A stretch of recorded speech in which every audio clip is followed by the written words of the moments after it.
Okay, so welcome to lesson 7. So this is the lesson that we're going to emphasize first the vocabulary, and then after familiarizing yourself with the vocabs, it's advisable to jump in with the grammar. Okay, so let's proceed. So okay, so the first is the giving verbs. No, so I just come up with this different with this category to aid the listener or my student for dissecting the lesson further, no? Para mas madali sa atin. So I divided the verb based on the textbook into two groups. Okay.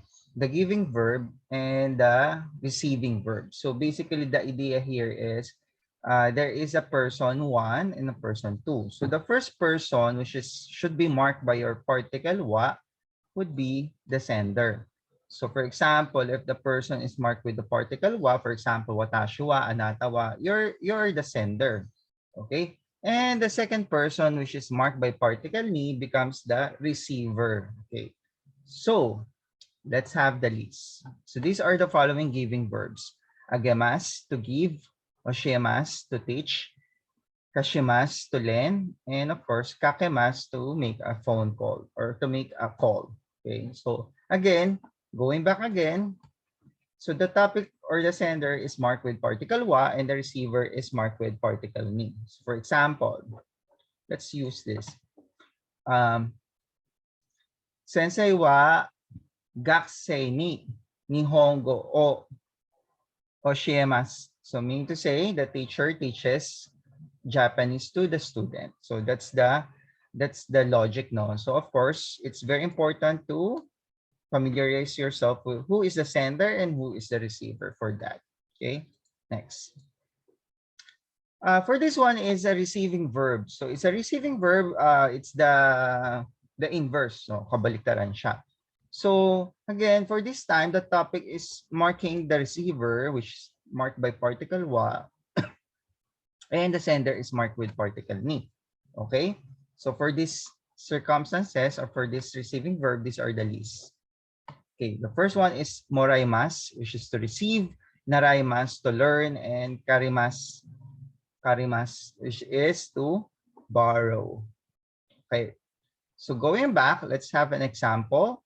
Okay, so tandaan po, no, the particle wa here marks the receiver, and the particle ni marks the sender. Example would be, okay, student or gakusei wa sensei ni nihongo o naraimasu. Okay, the student learns from the teacher. So basically, that's the receiving verb.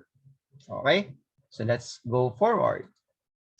So here naman is we have the neutral verb. So neutral verb in a sense that it does not connotes any giving or sending or a directional approach. No, so I categorize that as a neutral. So basically, wala siyang wala siyang involved na directions. Okay, so we have kirimas to cut.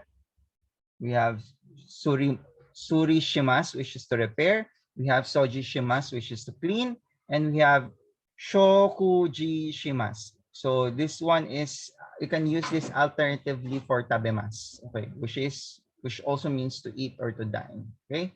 But this one is much more classy in a way. Sokuji is a meal, literally, no. Sokuji is a meal. Shimas, to do the meal or to dine in, okay. Now let's move forward. So we have tools for this one. So particularly useful for particle then. Okay.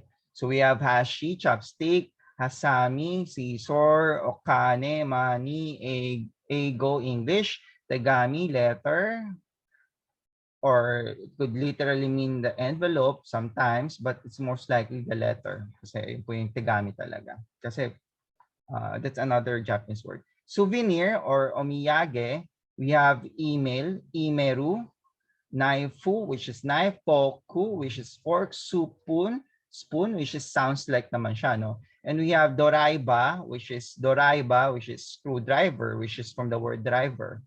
And we have penchi, which is pliers or pliers, okay? And then we have pure, puresento, which is from the word present or gift. And finally, we have report, repoto. Okay? Moving forward, okay. This one is quite tricky, okay? For family, it depends on the perspective. Again, for Japanese context, when you're describing yourself or your family or something to do with you humble yourself. When you're describing someone else's family or someone else attribute, you use honorific. So that is the reason why when we introduce ourselves, watashi wa arjel desu, we don't put watashi wa arjel san desu, which is, well, it's really not so I mean not so appropriate because you are honoring yourself. So parang nagiging boastful ka, no? For Japanese, humility is the rule for referring to yourself. Humility. So one of the most prevailing cultural trait for the society is to humble oneself and to honor other person. So that's the rule. So when you're referring to other person, you're going to use the polite or the honorific form. When you're referring to your family, you're going to use the humble form. For example, Chichi, father, right? So I have the pen. If you're talking to your father, it's Chichi. Now, if you're talking to someone as father, that's Otosan. Okay? As well as for your mother, mother is Haha, your mother. I mean, my mother. And Okasan is if you're referring to your to another mother. Okay? To another person's mother. Now, okay. So sometimes nahihilo tayo dyan, no? For example, we are inside the family, no? Tayo-tayo na lang, no? Or let's say I'm talking to my brother, I'm talking to my sister, pare. So of course, when I said otosan, referring to our father 'yon, kasi tayo-tayo within a circle eh. Now, if we are speaking to other people, we're referring to our father as Chichi. Okay? So my father, Chichi. Ibig sabihin, father ko 'yon. Pag sinabi ko otosan sa ibang tao, most likely we are referring to his father. Okay, most likely ha, kasi sometimes pwedeng yung tao na yun parang familiar na rin siya sa tao, so parang I mean depende pa rin po siya sa context. Okay, so parang may ganun silang rule eh. But ang ano lang dito is when you're describing your father, you are describing your father, ikaw ang nagsasalita, humble form. When you are talking with other people, describing yourself, describing your family, humble form. Okay. Now, if we're talking to somebody else family, or you're talking to the father of your colleague or father ng iyong kaibigan, you use the honorific. You don't say chichi, you say otosan. Or sometimes we add another parang paggalang talaga. If we feel that the family is really elevated siya sa society, we use otosama. Otosama, which is sama, which is honor, diba? Honorific siya. Oto, hindi na siya otosan, otosama. Okay, so yun siya. Okay, so that's the dynamics here. Okay, now for uncle, okay, there sometimes they put numbers, or let's say ilan sila sa magkakapatid. Parang sa Chinese, no, may number siya. Let's say pang first uncle, second uncle, third uncle, ganon. So may ganon silang logic. Okay, pero for that, hindi natin siya i-discuss muna. Okay, so moving forward, okay.